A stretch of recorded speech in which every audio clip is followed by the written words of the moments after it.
Tesla is no longer a car company. It's becoming a semiconductor company, and that might be the smartest investment signal of this decade. Wait, that sounds extreme. Tesla builds cars, right? EVs, batteries, maybe robots, but chips? That's exactly what most people still think, and that's where the opportunity lies. Let's unpack this. Elon Musk posts 6 words. Terapad project launches in 7 days. No context. Markets barely understand it. But if you connect the dots, this could be a structural shift. So what is this Terapad or Terafab thing actually? At a high level, it's Tesla moving into semiconductor manufacturing. Not design, they already do that with AI chips, but actual production. That's a completely different game. Capital-intensive, precision-driven, brutally difficult. But why would Tesla do that? Isn't that what companies like TSMC are for?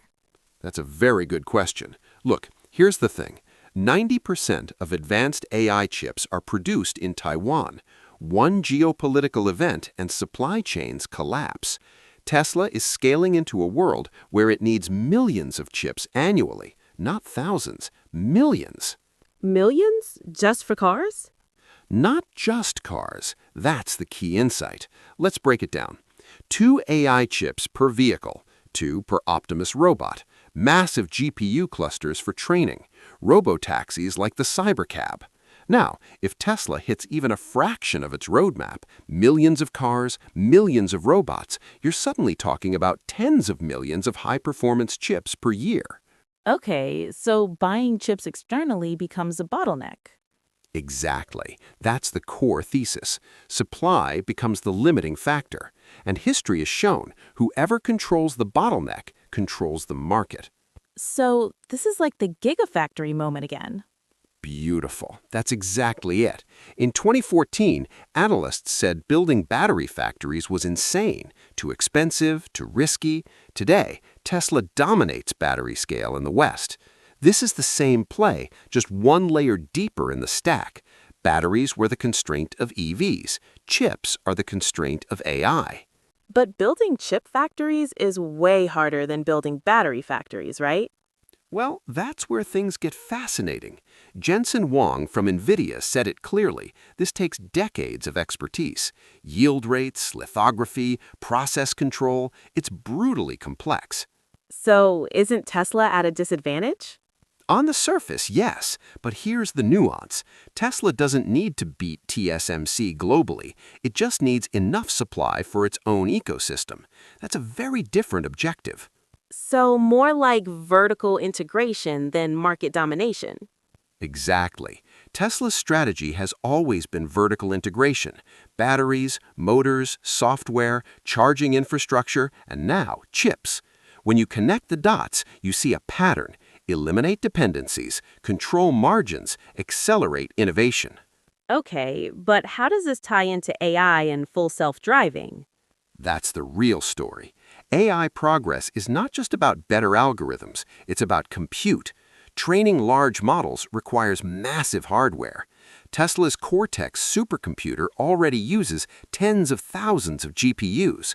They're scaling that aggressively. Why? Because without compute, no training. Without training, no better AI. So chips are basically the fuel of AI. Precisely. Think of it like oil in the industrial era. No chips, no intelligence. And Tesla is building a future where everything depends on AI.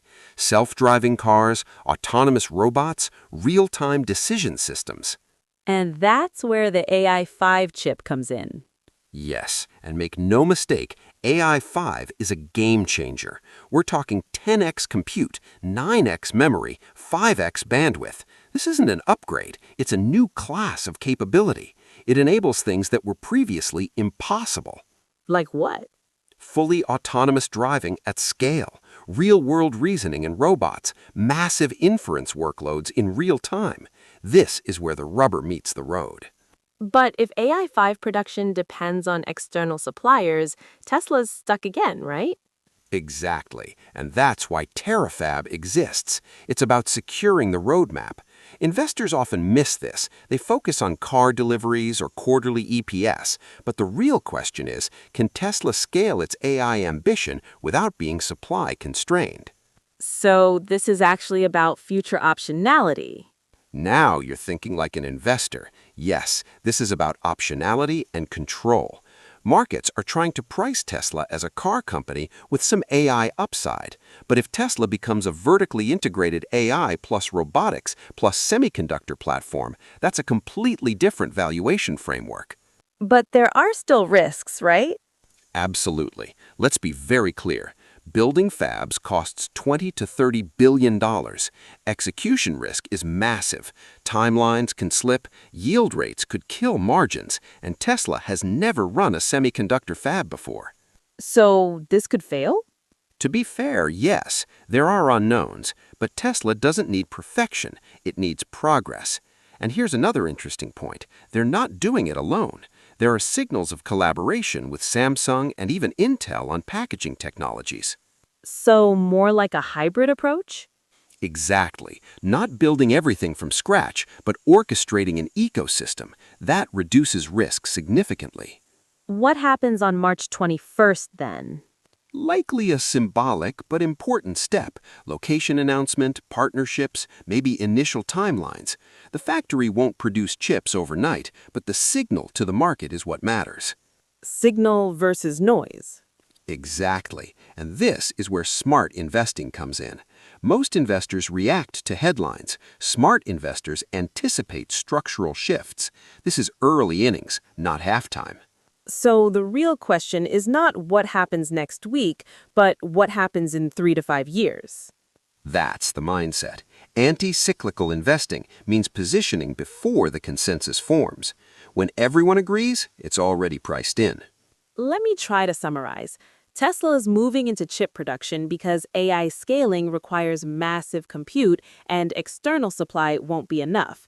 This is similar to the Gigafactory strategy, control the bottleneck before it limits growth. If it works, Tesla becomes more than a car company. It becomes a vertically integrated AI plus robotics platform. But execution risk is huge. That's a 10 out of 10 summary. And here's the broader insight.